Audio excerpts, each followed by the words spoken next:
نحمده ونصلي على سيدنا محمد وعلى آله وصحبه أجمعين ولا حول ولا قوة إلا بالله العظيم. Okay, so he had this topic of cultural Islam, or a culture of Islam, which was probably,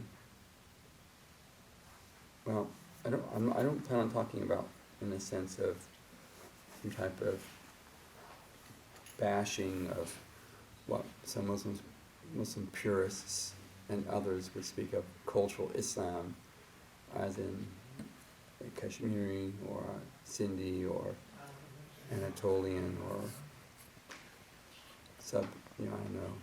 Ghanan expression of Islam that if someone living in the West might experience necessarily. Though I think some of the things I want to say may come up to that. They will maybe hit on that type of an expression of idea of culture.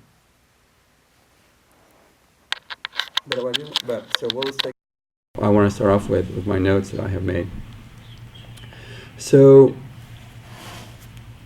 I need to turn that light away, and there we go.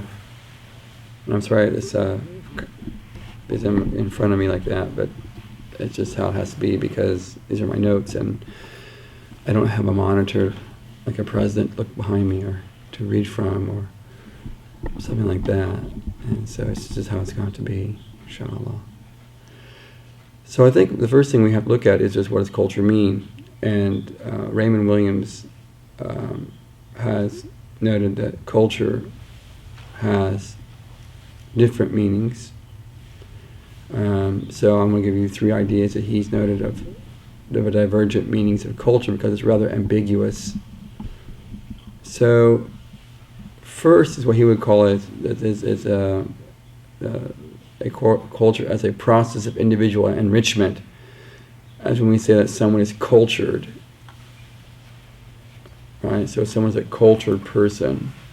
Or one might think of a high culture, like a person who is a supporter of art, for example, or of literature. Well, we think of this person as a highly cultured person. Maybe if you speak Urdu, you also know Persian. It's a language which embellishes your Urdu, for example. Or the same thing with Ottoman Turkish would have been the same thing.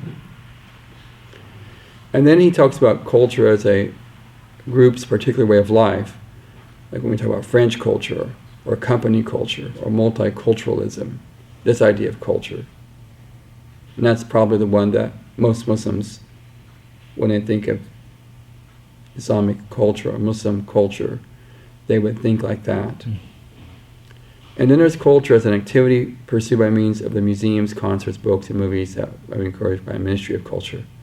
So we're thinking of those things, which is sort of similar to the first one, but not necessarily. And so these are generally 3 areas that we think of culture. For some people, culture before the 20th century, culture might be opposed to what we call civilization, where civilization meant generally some type of technological advancement or ideas of progress, while culture represented a backwardness to it, a nativism to it, not nativism in the U.S. American, it's a political context, but something that is aboriginal, let's say, usually something simplistic or simple, not progressive, when progress is defined as technological advancement. So these are ideas of culture, but also culture is just basically, it's really an ambiguous idea. It's like everything that you are in and the things that underline what make you and others around you what they are. And it goes everywhere from dietary habits to toiletry habits to clothing habits to educational expectations. Goes through access to not access to, let's say, technology. What is that technology? It has so many ways to look at culture. And so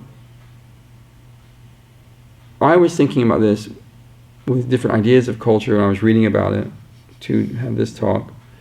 And so I wanted to really speak of, after like laying out this idea of these approaches towards culture, and I think that most Muslims would think of a particular way of life. But I would think like Sayyid Naqib Atas would think culture as adab. So he might go back to the first definition where culture is an individual enrichment. And I think that might be an area where we might want to, as Muslims, reconsider, because that's an idea of culture that we don't understand anymore. Generally, it's something which is being diminished in our larger context we live in. This idea of individual enrichment, the concepts of adab, refinement of self, these things are missing. But they would be very, I think, intrinsic to a Quranic prophetic view of things, because those things deal with concepts of adab and character development, concepts of akhlaq, for example. And I think that is something of enrichment, which we often would say is missing today. While many of us would think of culture as ways of life or means of expression of self and the individual identity within that. So when I gave thought to this, I was asking myself, well, if I had to write what I would call a statement of culture, to me, I came up with my own sort of understanding of what I thought what I would call a culture. And my phrase I wanted to, it wasn't really a phrase, it was a phrase I came to try to lay out a context for an Islamic, if I could say it's Islamic, because that seems like I have some or another hoarded all Muslim peoples together, and I'm going to speak for them, and I'm going to be definitive in some universal manner of trying to define culture for Muslim peoples, i.e. with peoples associated with Islam, which I'm calling the Ihsani, Jamali, Tawheedi culture. So it has three aspects to it: Ihsan, Jamaal, and Tawheed. These three things I would think would want to underlie an idea of culture that a Muslim might want to consider. So when I was thinking of that, when I got to that point in my thought, before that, I wanted to, as I tried to see things, I wanted to, maybe I was thinking like in ideas of archetypes, like what are these, sort of like an ideal. And thinking in ideals, I think, can be a good thing to do. If we think of an archetypal idea, I think it's a good thing to do. I think it's dangerous. I think the ideal of an Islamic state is a false idea, because I don't think such a thing exists, at least not as it's been presented to me, or could ever exist as a place to actually have any type of well-being in, because all the ways it's been defined to me by most people is that it's very restrictive and constrained, and I don't think it'd be something that I would want to live in personally. But so I was thinking, well, what would this idea of what would be the premise? Because a premise as an objective, because one aspect about trying to define a culture, so Dr. Omar has mentioned, is that there has to be some objective you're striving for. Like maybe people are seeking an objective, so there's something we want to achieve or to attain. And when I thought about that, what came to me was the idea of a paradisial culture. And what I mean by that and I wrote here, is a paradisial culture is based upon divine vision. So, and that goes back to Ihsan, my aspect of Ihsan, that a Muslim culture, I think, ultimately rests on creating individuality and quote-unquote community, and communities are, whether they are family units or neighborhoods or cities or whatever, or larger conglomerations of people, where a culture is created, a culture of remembrance, where a culture of remembrance is created. Now, I wrote down that in my notes that I have this idea of a paradisial culture. What's that for? Upstairs. It's a paradisial culture. But I also wrote down here the idea of dunyui culture, the culture where we find ourselves. So I wrote, a dunyui culture must be a culture which strives to generate a as if ye seen culture. Thus all aspects of it, from the higher philosophical streams, that is, people who are reflecting on higher thought, on more abstract ideas that underpin ideas of purpose, meaning, being, beauty, the definition of being human, that's discussed, on down to the mundanities of life, such as attire, furnishings, that all these would be directed towards invocation and invoking the divine, heavenly culture of vision. What I mean by that is that we create for ourselves and in ourselves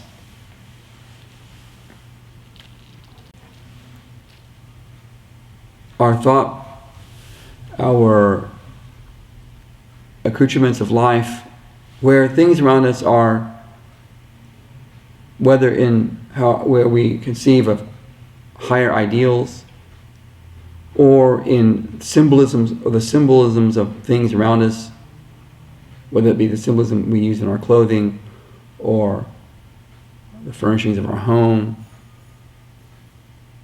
how we lay out our streets, how we create our yards, how we design our homes, how we design our public spaces, that all these in some way wouldn't just be like, let's say, like in Saudi Arabia, which is sort of like synthesis of, like, I would call ugly Western, glass and concrete, petrol-built,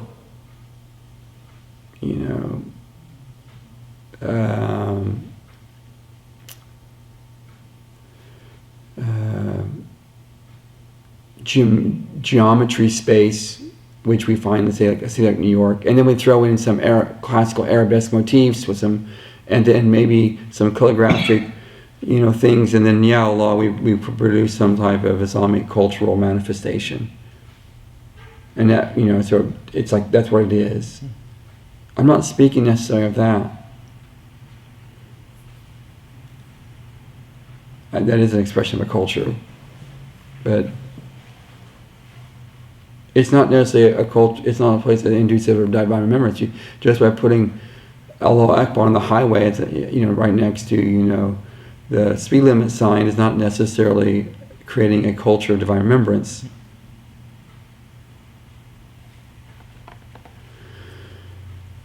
So this Dunyui culture, whatever it may be, or cultures, or subcultures, or subcultures, whatever there may exist, and there are lots of them, because cultures are such ambiguous things at times, and it's not an easy term to define.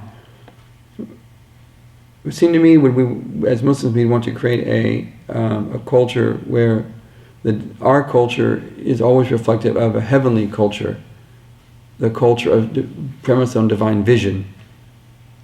Thus we have a culture of remembrance and reminder, not one of forgetfulness nor distraction.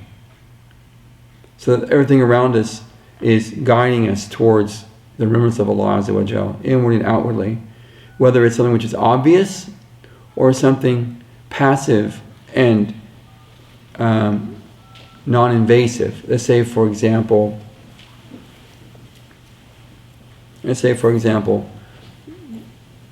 obvious would be in a public space, types of adhkar, for example, a dua or something like that, a verse of Quran. Let's just think of it like that in a very simple way. Something passive and not so immediately intrusive would be that all the main roads, let's say if there's a city, all drive to a central collective masjid, a jami, which is to emphasize the gathering of the community to one space on Fridays, to say, for example, in that idea, so that in itself is not maybe immediately discernible, but it remains in the mind of the people when they live in that space. So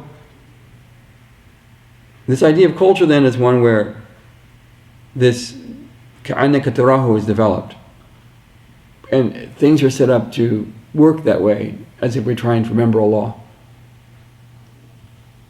At the same time, this type of culture will be very universal. It wouldn't be something which is strictly regional. It may have regional manifestations due to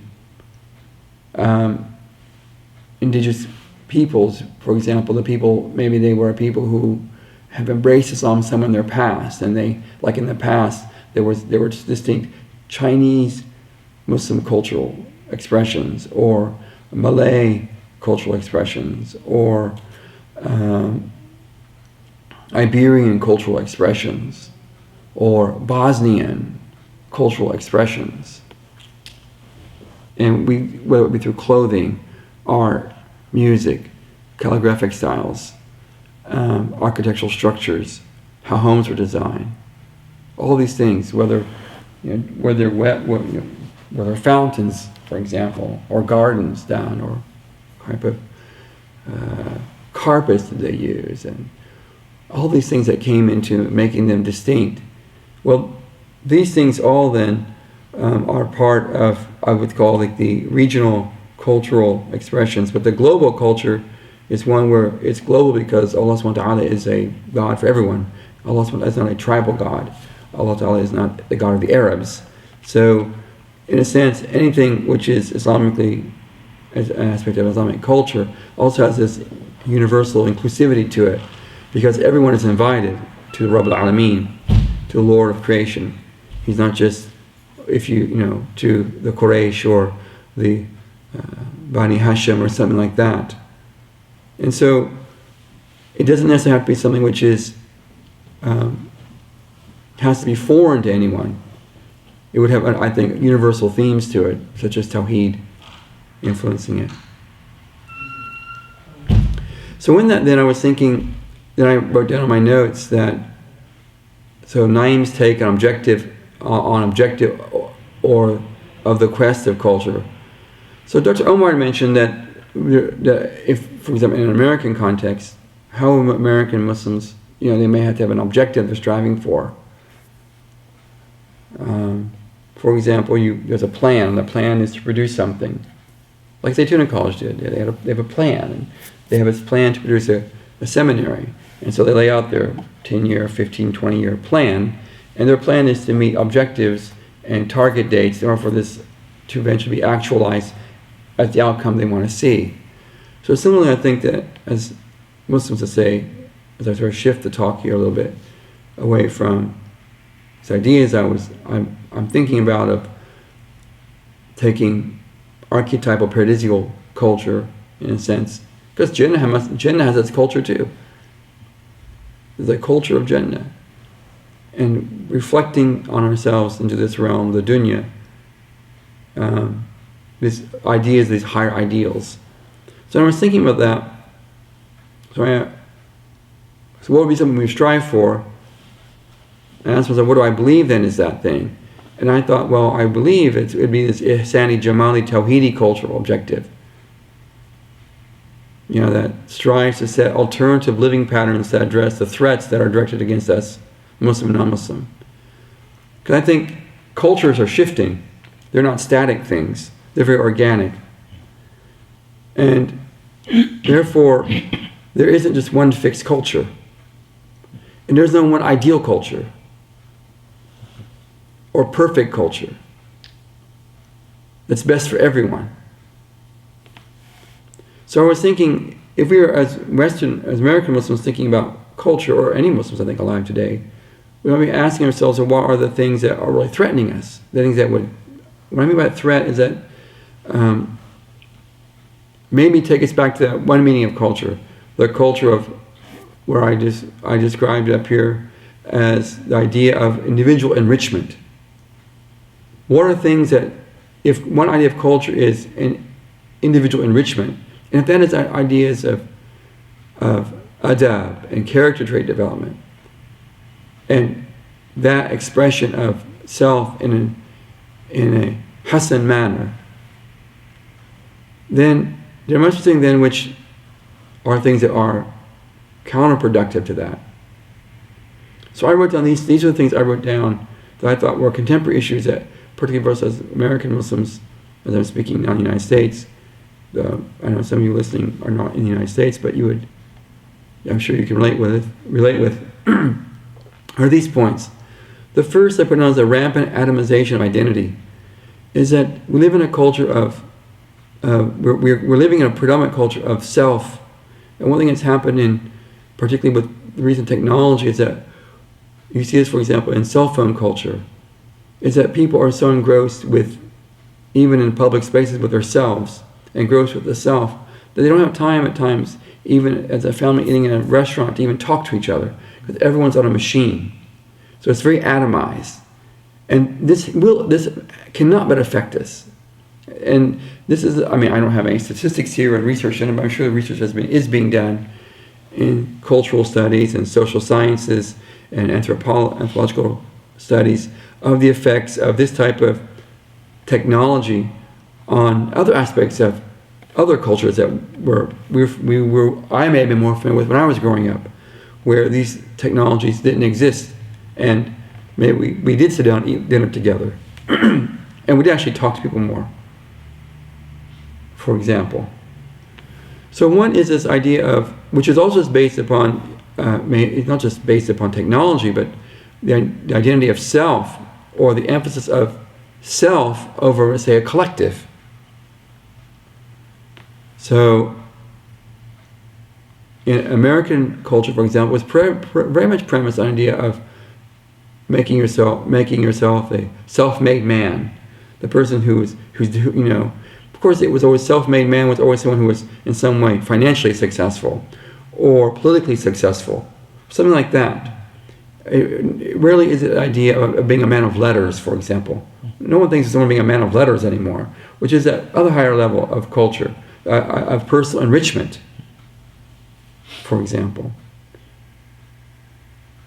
In the past, it probably was. When we used, for example, the trivium and quadrivium, these medieval Latin approaches towards education, were worried about creating a cultural person, i.e. a person who was well-read, a person who was articulate, the person who was able to, you have an interesting conversation with. But now all we know of now is the most interesting man in the world is a man who sells beer. And all these funky commercials. Even that's just not even a real person. It's a commercial projection. But he's the most interesting man in the world. But it's something that doesn't exist. And if you think about just how our culture but that's all the nature of culture. Things shift. So what was once, one of the Bronte sisters writing one of her novels, and it, in a sentence is a page long, with enough semicolons to fill a book itself, and to connect all those ideas to, 120 letters. How many letters are maximum for a tweet anymore? 140. 40. 140. 140. I mean, what would a Bronte sister do with a tweet? She could barely probably get anything out. No, this is not good or bad, but when it comes to, I think, personal enrichment culture, eloquence is something prophetic. Eloquence was something which defined companions and great Muslims, whether they were companions or someone who was a scholar. Eloquence of language and self-expression was considered, and I think even today is considered, being a person of refinement. So one thing then is this idea of rampant atomization, that we are becoming reduce down, which is very much part of our reductionist materialist culture we live in, where our science is about reducing things down. We analyze everything by a sense of reduction, making things work down to their smaller parts, and then trying from understanding the small parts, create an understanding of the whole itself. It's very mechanistic. The second thing I put down is rampant consumerism and material distraction. This is something without question. As American Muslims, we're just part of a consumerist culture, which is Black Friday.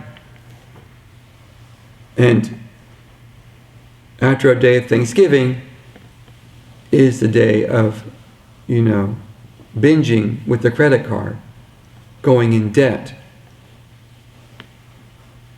Very opposite concepts.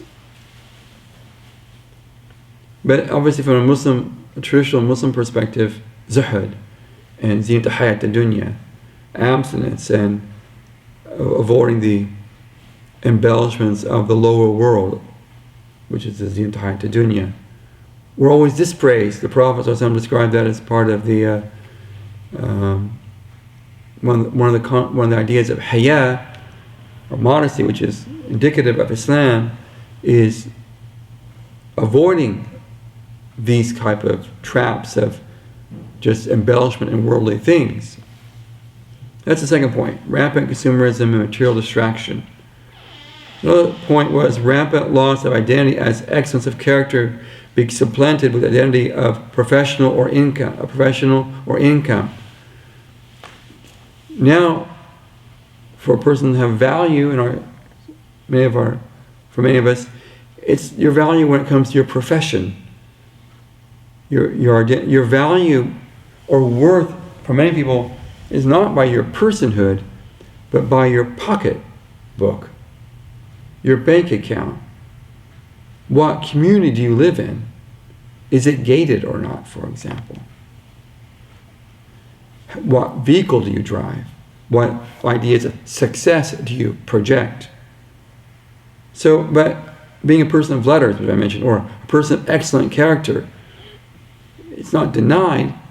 They're not necessarily things that are advocated or promoted. And if they are promoted, they're discussed, but no practical means are given for a person to actually become a person of excellent character, for example.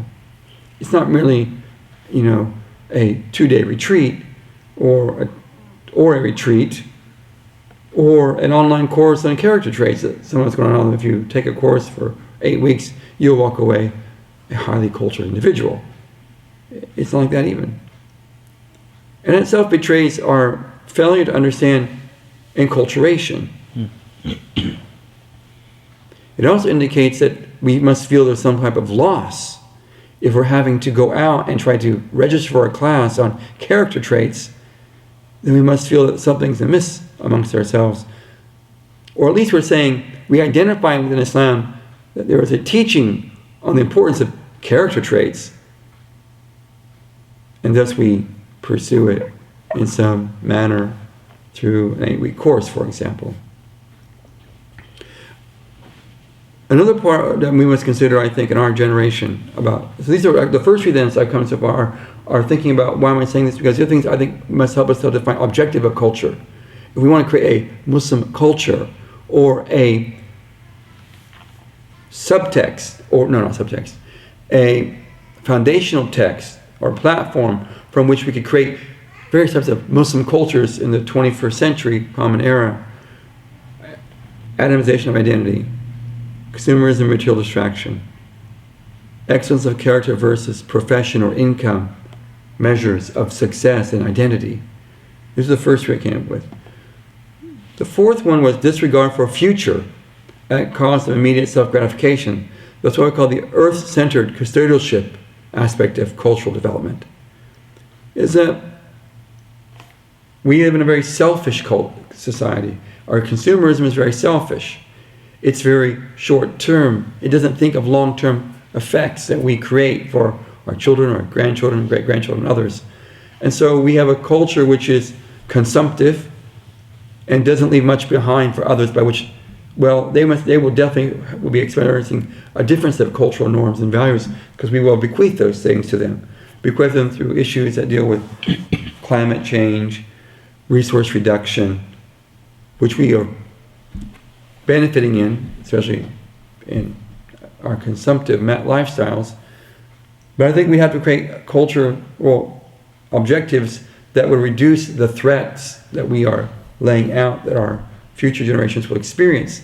And let's clearly go into the ideas that are found in issues that deal with custodialship, land management, public spaces, right of usage, for example, that classical scholars and not so classical scholars, relatively modern scholars, when they discuss issues of the objectives of sacred law, or for example, in the Majalla Ahkam Adaliyah, during the Ottoman period, these issues that deal with public space and public land usage, etc., which we seem to forget as Muslims that are part of legacy for us. So I would think that as Muslims of our generation, as we try to project a type of culture we would want to strive for, we would have to keep that in mind.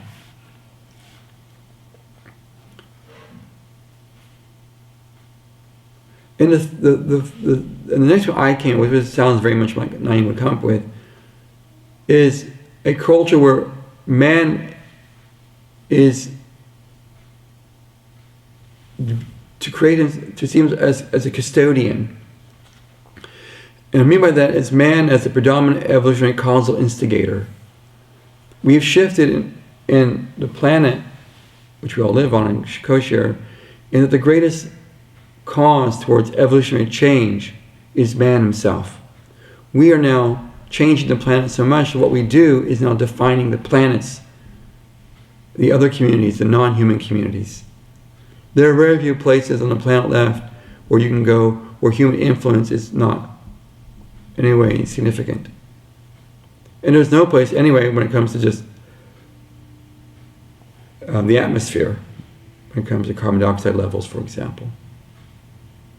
But there are many places like in remote areas of the higher Amazon, or remote areas in Siberia, or remote areas in Patagonia, which have very few human influences. Maybe Central Sahara.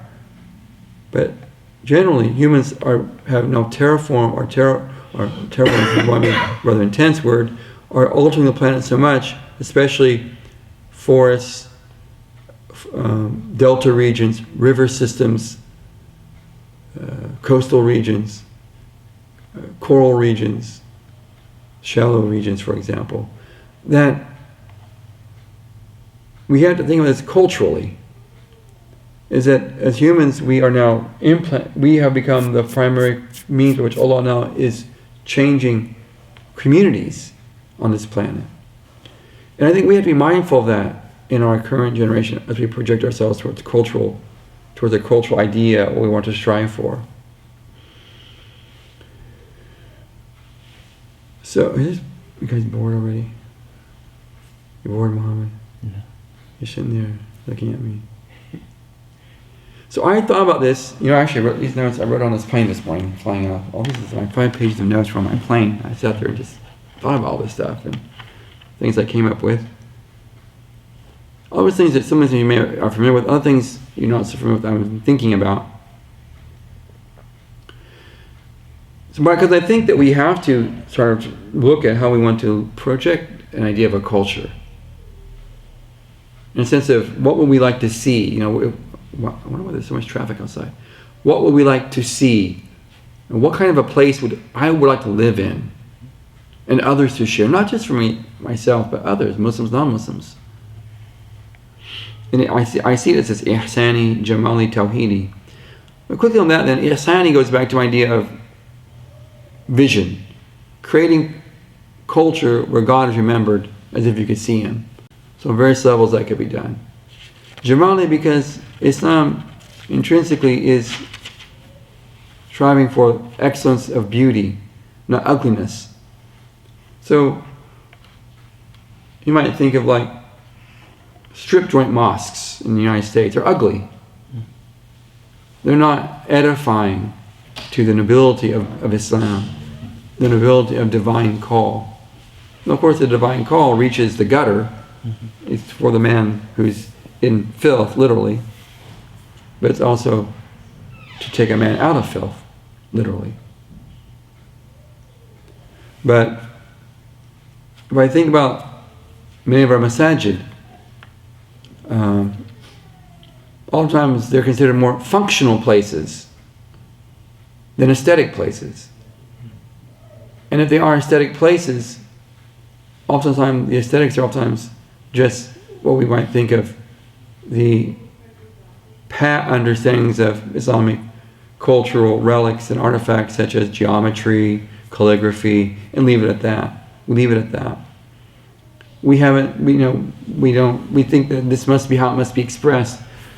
The average person who funds the mosque or designs the mosque, oftentimes that obviously is being determined by some other culture being, landed in, your Bengali mosque in downtown New York, which seems for a peculiar structure, but anyways, it makes those who got their green cards from Bangladesh feel happy, but the convert rather perturbed or curious. Not that there's anything wrong with such places as long as divine remembrance is made, but it oftentimes re-emphasizes to those who aren't familiar with it that somehow they sort of stand outside it in some way. It's not really something that's really part of who they are, whether you be a convert, Anglo, African American, whether you be of, Iranian, or whether you're Persian, or Arab. Arab is a general term. You may feel sort of out of place there, and hence you don't engage with it. So, one aspect then of this culture I want to bring up idea is, which was from Shaykh Naeem Atas, which was where he talks about Adab, which I think goes back to refinement, the idea of culture as personal refinement, personal embellishment in excellence and excellent qualities. And so he defined it as, he says, quote, "I am referring to the loss of discipline of body, mind, and soul, the discipline that assures the recognition and acknowledgement of one's proper place in real time to oneself, society, and community, the recognition and acknowledgement of one's proper place in relation to one's physical, intellectual, and spiritual approaches and potentials, the recognition and acknowledgement of knowledge and being ordered hierarchically. Loss of adab," he wrote, "implies the loss of justice or balance." So, this idea of adab, he quotes, "In hadha al-Quran ma dibatullah fil ard fata'alamu min ma'dibatihi." And so, I think quotes this from Ibn Masud saying this. He says, "The Quran is God's invitation to a spiritual banquet." Ma'diba. So adab means a banquet. The idea of adab is a banquet. So he translates it as spiritual banqueting with God. And acquiring of real knowledge of it is partaking of the fine food in it. And so we all want to partake of this refinement, this banquet of Allah, which is the Quran, that it embellishes us. But of course that requires something which we're also losing, which would be important for us as Muslims when it comes to the idea of creating culture, is discipline. Without discipline, these things are not achievable. And discipline is very much part of this religion. To be able to offer 5 prayers, to be able to stand for tahajjud, the act of i'tikaf, of making your row straight for the prayer, the discipline of, for example, not being a haughty person in conflict, or discipline of restraint in excessive aggressiveness in battle, for example. Torture, mutilation, for example. All of these things require discipline, disciplining of self. But they also require knowledge of things, which then leads me then to some things which I call, under a common theme, a larger theme in my talk, I would call some common refrains we hear trumpeted. This goes back to some of you out there meeting other people in the community, which I want to address a little bit. One is, and I wrote here, is one of the mantras of our time, and it comes to how we work towards this idea of culture or cultures, is to think of unity versus disunity. So we oftentimes in our Muslim community, and it's a refrain that people point against me personally, is that I seem to be a person who wants to promote disunity. I want to be a person that promotes sectarianism, which is a charge level against my person. So let me respond to that, or as I see it. So, a mantra of our time is to think of unity versus disunity. But this is not unity as an expression of cultural excellence, of beauty or imbeauty, but a unity of resistance to threats we face, such as Islamophobic attitudes, legal restrictions as in anti-Sharia laws. Thus, it is a siege mentality, and not necessarily one that creates beauty. And it's heavily influenced by post-colonialism and issue of Islam as seen as an ideology and political ascendancy or loss of it in the Muslim world. Any Muslim I see who generally speaks of unity, it's unity facing the threat that we experience. So Muslims in our community who say, well, we should promote unity, is because they'll say we're a minority, or we're under threat because of policies the U.S. government's instituting. For example, immigration or profiling. And so this is where unity they want us to be seen. This sort of like unity of what I would call, you know what musk oxen are? What are musk oxen? They're found in the Arctic, right? They're one of the last of the megafauna of the Pleistocene, or the musk oxen. These big hairy oxen that live in the tundras. So you can imagine woolly mammoths like them, hairy, and other animals, right? What do musk oxen do when they're threatened? They form a circle. When a pack of wolves come, they form a circle, and they defend the smaller ones, the calves, and the circle. This is what I think most Muslims, when they think about unity, is today. It's unity of defense against the other. It's sort of a militaristic idea underlying it. But it's not unity in the sense of creating beautiful culture.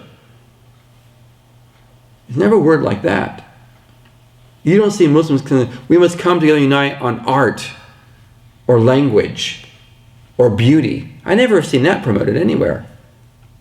We must come and unite today on Trafalgar Square against the atrocities of our brothers and sisters in Palestine. That unity, yes.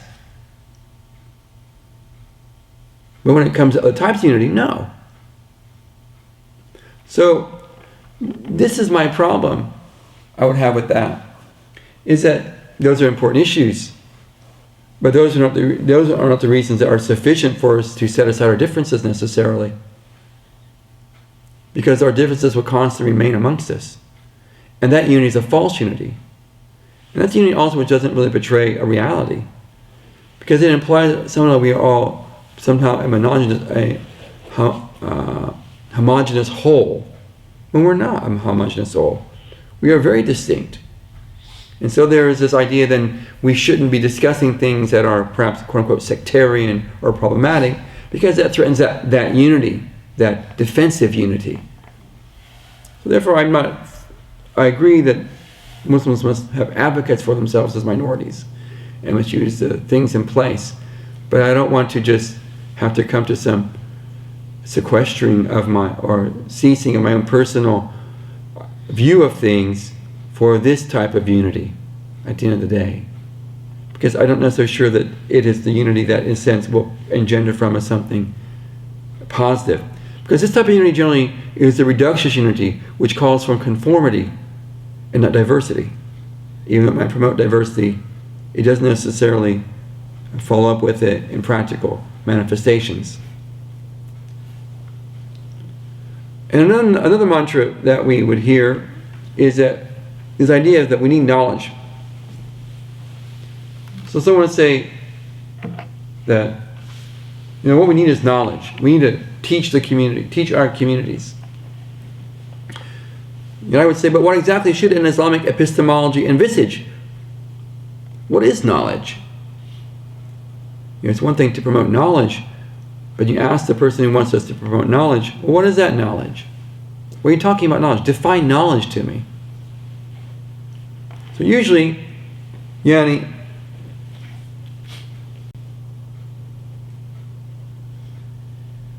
this type of statement oftentimes is implicit, the idea of a Puritan or literalist approach towards saying, one where logic or the rational tradition within Islam is diminished. So to say that someone's, for example, we see this happening, and we see it in our communities. Someone would say we need knowledge. So when someone says we need knowledge, this is a very simplistic response to a problem, because it makes this false assumption that we have somehow or another come to an agreement on what knowledge itself actually is when we haven't. So this idea, these two ideas of unity, which is often associated on the defensive mode of defending Muslims as somehow we are against the other, and then this idea of knowledge, but knowledge has not ever been defined, is something which is, I think, predominant in a contemporary culture of Islam we experience. And this is what Dr. Umar would call his this culturally predatory Islamic worldview, where he says is where people read things literally and puritanically, and it's an expectation of conformity to this. But this idea of conformity, I'll get to in a minute, a little bit more. But I don't know if you guys know, but my idea of how this is, what this means, which we see, it's the mosque environment where if you're different, you're not welcome. You have to do it a certain way, where it's dictated specifically, it must be done this way. And my metaphor of this is kudsu. You know what kudsu is? So kudsu is this vining plant.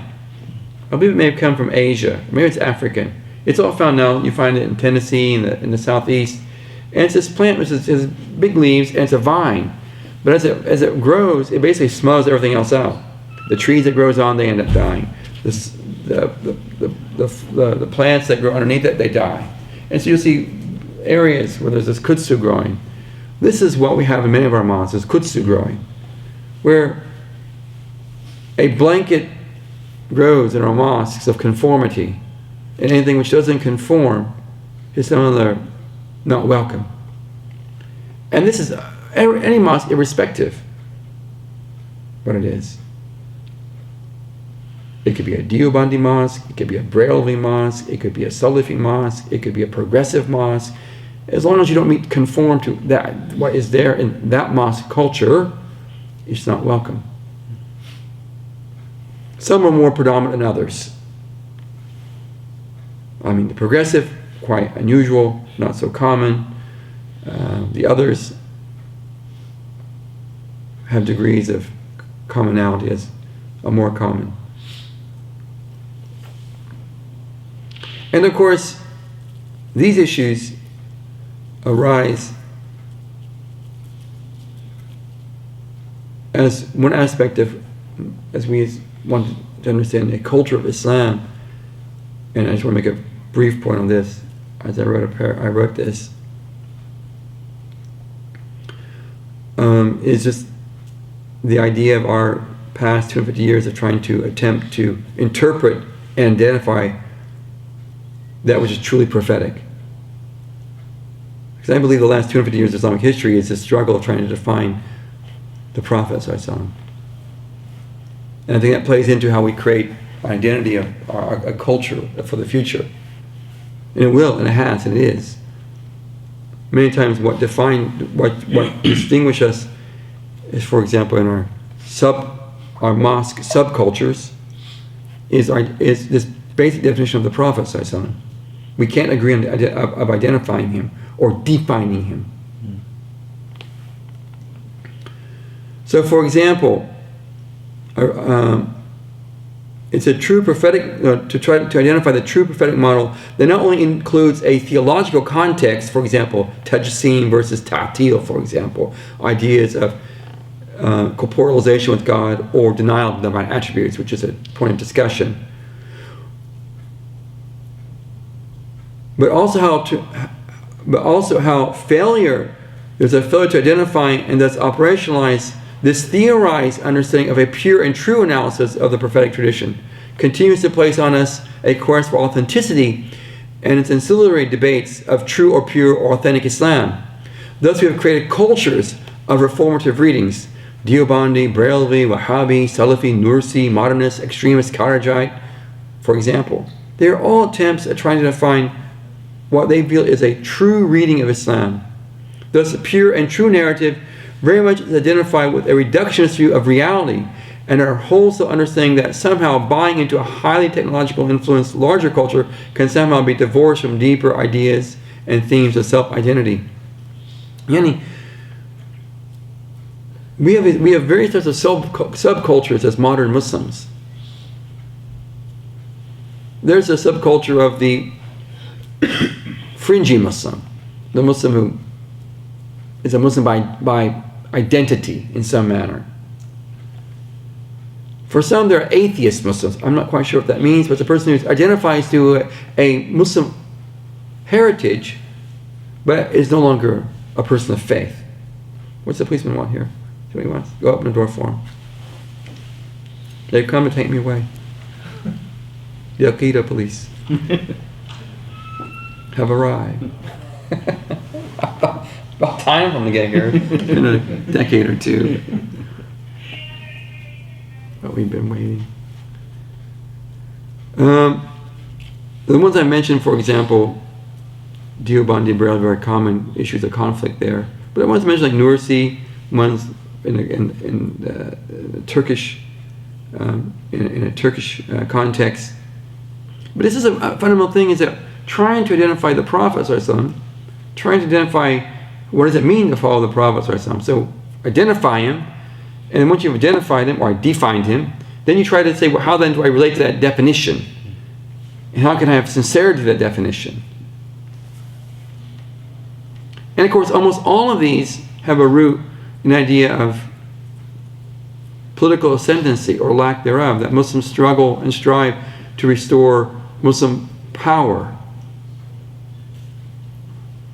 And it's always understood generally in the context of political power or independence now from subjugating powers, whether they be the subjugation of an actual invasion or a cultural imperialism, however one may see it.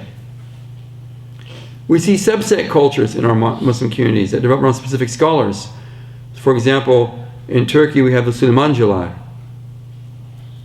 Suleyman Efendi, who I think died in 1950-something, was an Ottoman scholar, but there are mosques now that promote him, his view of things. Even as a tariqah, he was the last sheikh, and so they still then just have an association with a non-living sheikh, and they still make bay'ah to a non-living sheikh. It's like it stops there. It's very interesting. I was in Turkey when I was there. My trip, to Germany. Fethullah Gulen, for example, is another example. In America, we know them through the Muslims, the Turkish schools that are built, the Harmony schools, for example. But they're a group, and they have their own culture among themselves. How they see Islam, how it should be expressed, how they have their own relationships among themselves, their own hierarchy within their system. Dawat Islami, for example, is one of these subset cultures. Minhaj al-Quran is a subset culture. All these are subset cultures, and they're all based upon personality. And that somehow this person is a defining person of the age. This person has the right answer. Whether it's right or wrong, I don't know. They could all be wrong as far as I'm concerned. But someone identifies with them and sees this is the person who's got a right interpretation of Quran and Sunnah and that simplistic reading, and that's how it is. And so they see themselves as authentic, and ultimately they see themselves as the authentic reading of Islam. This is the authentic reading. So these are examples of subset cultures, but all of them all go back probably to some idea of trying to define the Prophet. What does it mean to follow him? And I want us to think about, and this is, I wrote here as another topic point, and this idea is, as we think of idea of culture, as a mental exercise for you right now. So I pose this idea: what does a Muslim culture look like? Think about this. If it has its cosmological Weltanschauung, or its worldview, for example, being A, founded upon Haqiqat Muhammadiyah, or B, based on current physics-based cosmology. So this, or a synthesis of A and B. So I give you three things to think about. What would a culture be like if you created a Muslim culture where its cosmology, or senses of principal origin, of coming into being, of all things that exist and you're a part of, one, on the idea that the first thing God created was this reality called the Haqiqat Muhammadiyah, or it was a singularity, also created by God, or a synthesis of these two things. So how would that present a cultural foundation for something to grow out of it? And I asked the question: what would you have to consider when you think about this? These three, theoretical, these 3 points to consider on this little mind game I'm playing. Well, I thought, you'd have to understand exegesis, that's tafsir. You'd have to understand the symbolisms of language. You'd have to understand textual criticism, like how would you define your textual proofs, let alone through exegetical analysis or linguistic analysis. Heuristics. What's your understanding, your epistemology and knowledge sources? How do you understand these things? These are some of the things I was thinking about. You'd have to consider in this. But if you think about it, if we just sort of quickly gave it a quick mental passing, they're quite distinct. So the idea of how you see origins with capital O will very much influence your idea of a cultural imperative, or a cultural understanding, or an acculturation of the idea. What disciplines would you emphasize? What ideas of a view of nature would you emphasize?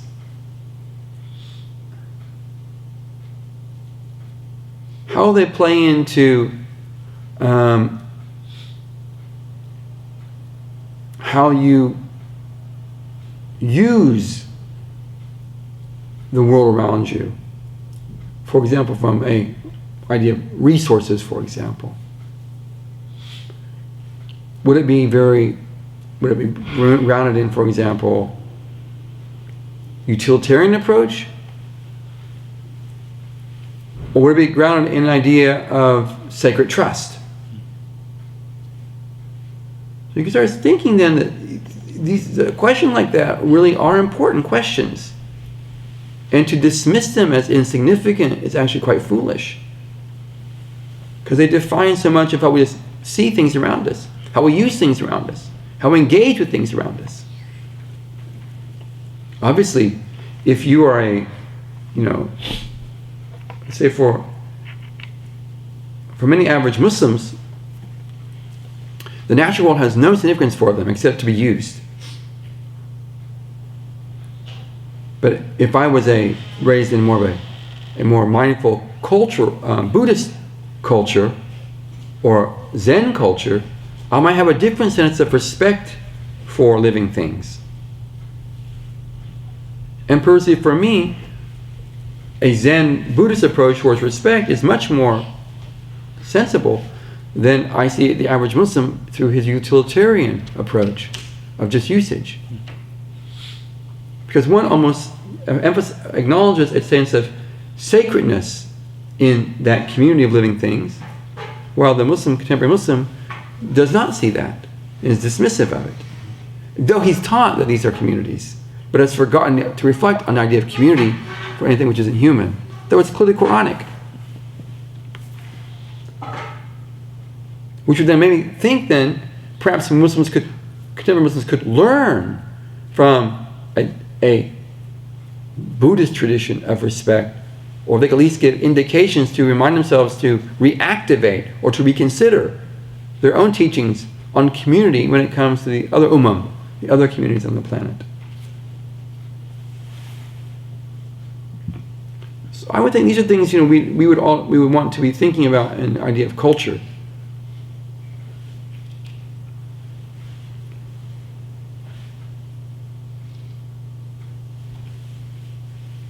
Anyway, I'm looking at my notes.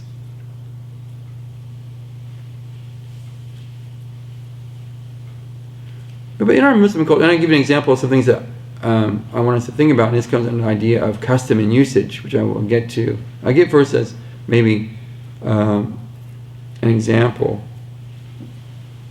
So I have on my Facebook, there's a sister from Pakistan, and it's like, and maybe I'll get some clarity about this from some of you from Pakistan and India, but where she wants to get married, but she has to pay the bride price to the groom, which is a Hindu thing, like a Mendi party. It's a Hindu cultural thing. We're shopping with Yusuf Kar. We had to go to the Hindu places to get the stuff for the Mendi party. It's a Hindu cultural thing. These henna parties like that, they do like that, but the Muslims do it. Yet the same Muslims complain about Muslim maybe engaging in an American thing, but they'll do it themselves. It's over. It's not good. It's sort of almost a hypocritical thing. You yourselves are following clearly something from a predominant culture, and it seems okay. But if we do it as converts, it's not okay. We have to be censored. So I'll do a little censoring here. So I'm not quite sure with this idea of I said, as I was talking to this sister, so you're working for you to pay your husband money to his family. She said yes. And it just didn't make any sense to me. It was so against what the Prophet taught. There was but she's locked into that. So that's a cultural thing we might want to consider. As Dr. Omar mentioned, is that cultures, the Prophet didn't come to exterminate his pre-Islamic Arab culture, but just to extract a few things which were problematic. Bearing daughters alive, not a good thing, for example. And promoting things that were okay, like walimas and aqiqas. These are perfectly fine. There's nothing wrong with them. God has no problem about, celebrating births and marriages in a cultural manner, which He doesn't have to give you details on the wedding arrangements in a Quranic verse, for example. Oh, you believe? Only invite so and so to your wedding parties. Nothing like that was necessary. And the Prophet didn't have to do that himself. But one thing we'd have to consider among Muslims today, which is a peculiar thing, I think, to consider, is how do we address, I don't know if I should address it or not. Yeah, I don't know if I should address that or not, but because when I was in Germany recently, we'll just go back today, was the what about Muslims who want to be Muslims, but where sexual promiscuity or sexual engagement is normal. Whether they are even people who are apparently outwardly religious, and so it's almost like a what I would call a culture of sexual promiscuity among young Muslims. And it's almost not, though it's not really discussed, it's not taken aghast like it might have been once. And it's like, well, I can repent for this, for example, later. And not maybe even considering the gravity anymore of what has transpired. And this is a type of cultural, because there's a set of understanding identity of self and the other, and engaging God with that. And we have to think about these things. But in the United States, for example, and this is something I wrote, so what about living in a larger culture that places emphasis on identity of self through products and wealth symbols, which I mentioned? For example, gated community versus non-gated, Nike versus generic, an expensive Italian handbag versus something you buy at Marshall's. Cultural events like Black Friday. Or in a larger context of America, for example, as the city of light or the city on the hill, this metaphor of America as this great lamp to the world. Or idea we hear of American exceptionalism. How do these ideas play with us as Muslims living here? For some, the United States is enemy number one. And for others, it is whole hog engagement in the larger culture.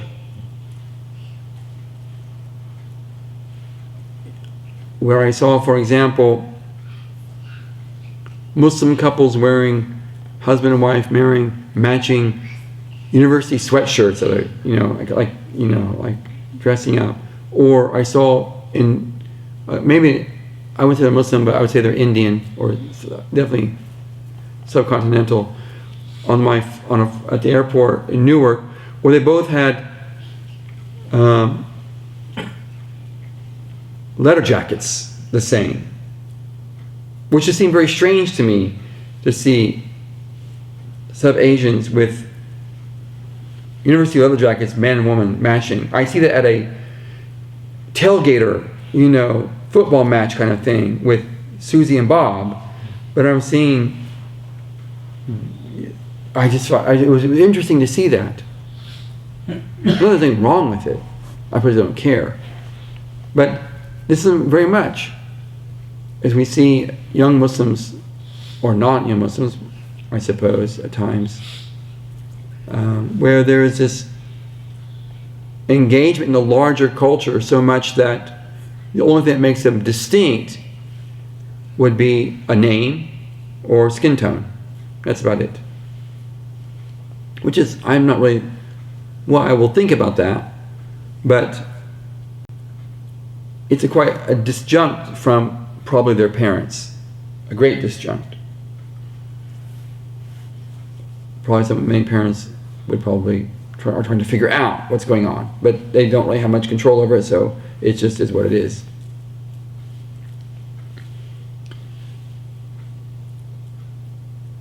And so then, as Americans, particularly as we try to look at trying to think of an idea of an Islamic Muslim culture for North American Muslims or Muslims in the United States, these ideas of a self-identity through our influence through corporate America, where it helps us to define ourselves very aggressively, and how we, like most people, just fall into it. We're not really so much not thinking about it.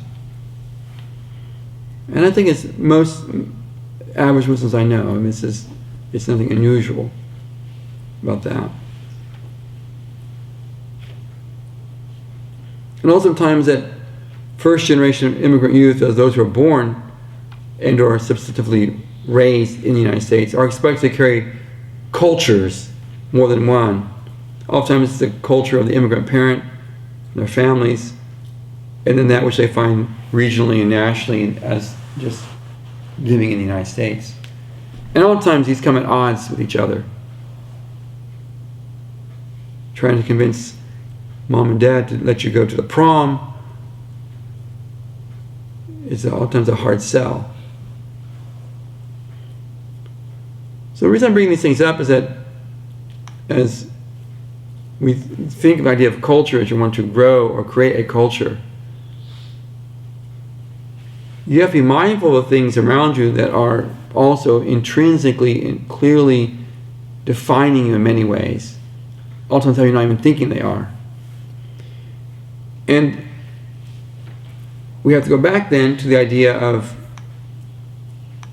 this heavenly culture, which I believe that Islam fundamentally asks us to orient ourselves with. And the idea of the creating the culture, we're emphasizing again the culture of individual enrichment. And we must strive to encourage individual enrichment, excellence of character, beauty of self. Not just seeing culture as a particular, identifying characteristic because I associate with a sort of group of people, and therefore I belong to a Pakistani culture or to a Nigerian culture. Those ways that we usually define ourselves.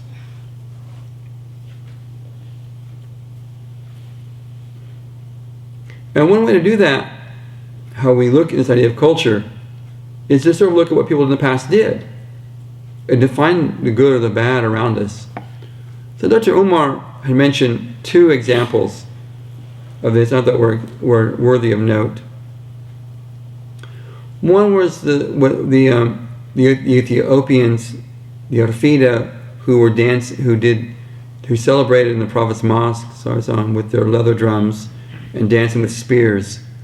When Sayyidina Umar saw this, he felt like he was compelled to interfere or to interrupt them. But the Prophet interjected and didn't allow Omar to do anything. He said, told him to leave them. And these were the sons of Arfida. That is, that they weren't his own people. They weren't Arabs. These were people from a different place. And so the Prophet watched them, and he allowed them in his mosque. And Sayyidina Aisha was putting her cheek against his cheek, or against him. And the Prophet said this, let him do it. And then it's reported, he said, quote, "Play your game, sons of Arfida, so the Jews and Christians know there is latitude in our religion."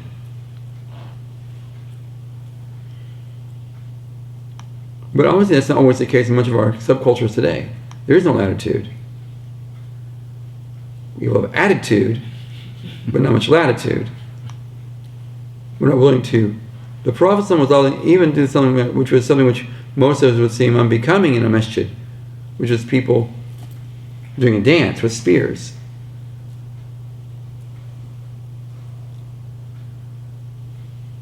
The second example was Amr ibn As, how he spoke of the Byzantines.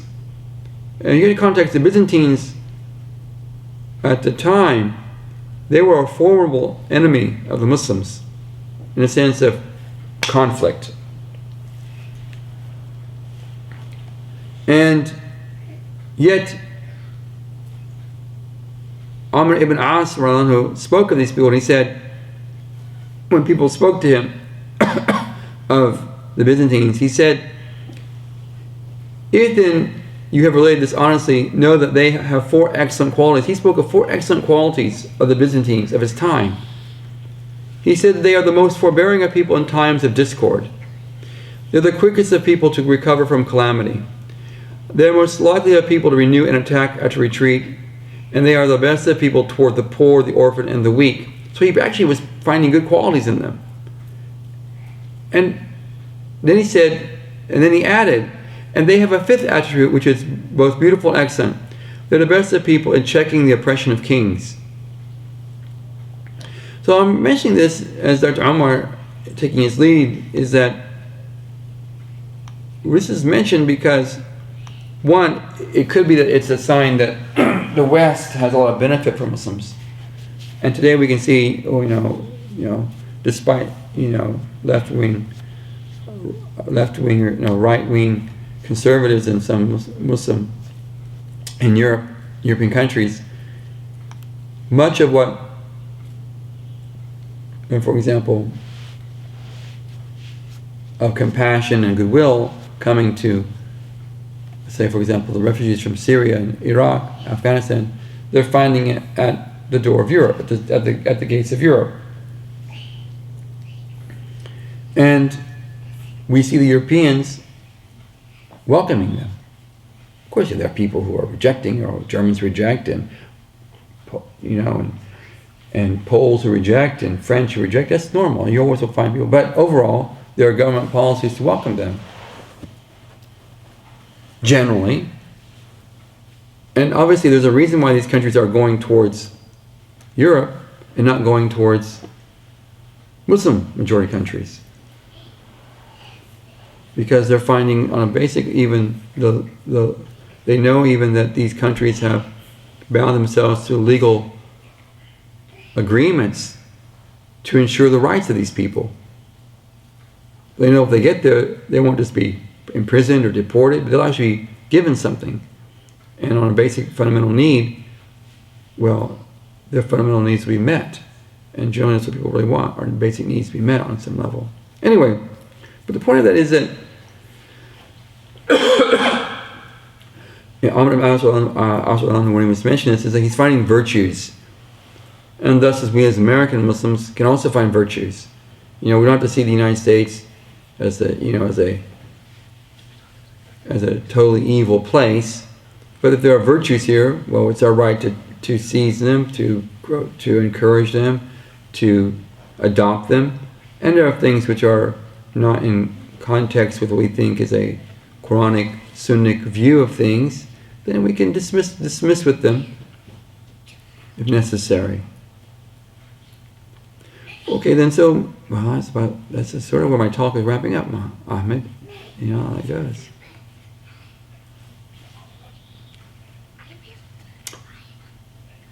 So what I really wanted to, I didn't really want to talk today about, lampooning or bashing what, that's the idea of a cultural Islam. There is cultural Islam, but it's inevitable. Humans create cultures everywhere. You create it. You have a cult. You get people working on a job together. They create a culture within the break room. That's a culture. It is a whole set of expectations, practices, understandings, implicit, explicit, through messages, or through how to use the coffee machine properly, or how to clean up after yourself. All those things happen there. It's normal for us to do that. Unless we do it all the time. Humans do this. We are the creature of culture. We do that. And we're not bound to any specific way of doing it either. We're not locked into it instinctively. We are very flexible and very creative at it. So there might be themes and patterns that we seem to maybe replicate. Nevertheless, it's not necessary that it's always universal for us as a species.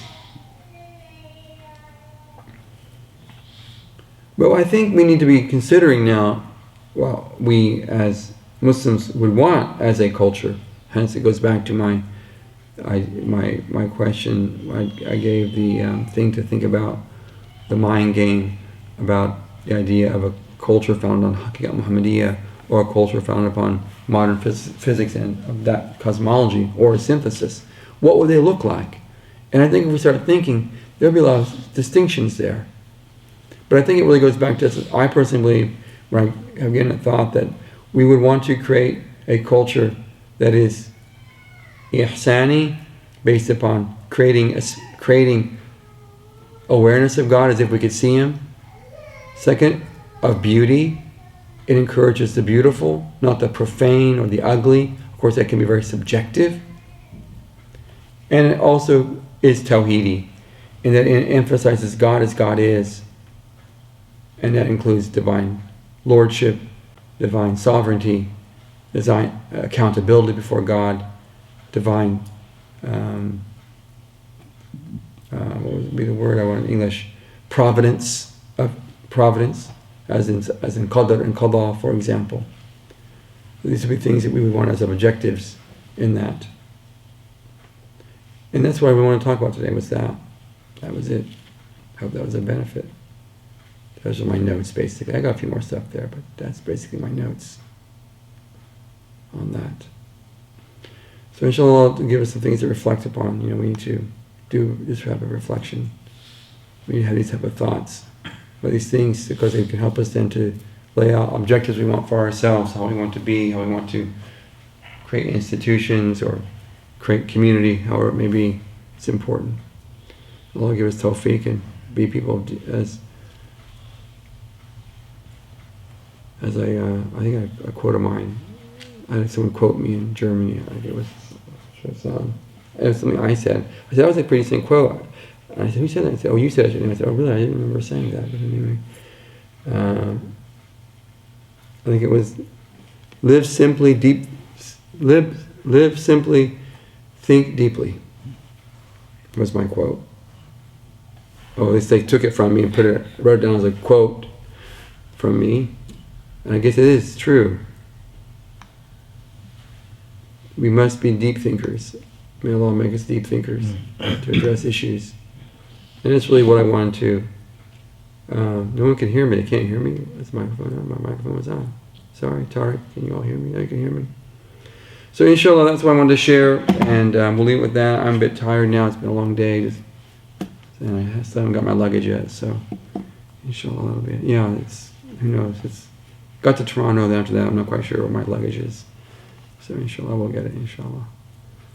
Allah give us tawfiq. Subhanakallahumma wa bihamdik. Ashhadu an la ilaha illa ant. Astaghfiruka wa atubu ilayk. Wa sallallahu alayhi wa Muhammad. Ameen. And we'll leave it with that, inshallah. We'll all see you soon, inshallah. Assalamu alaikum.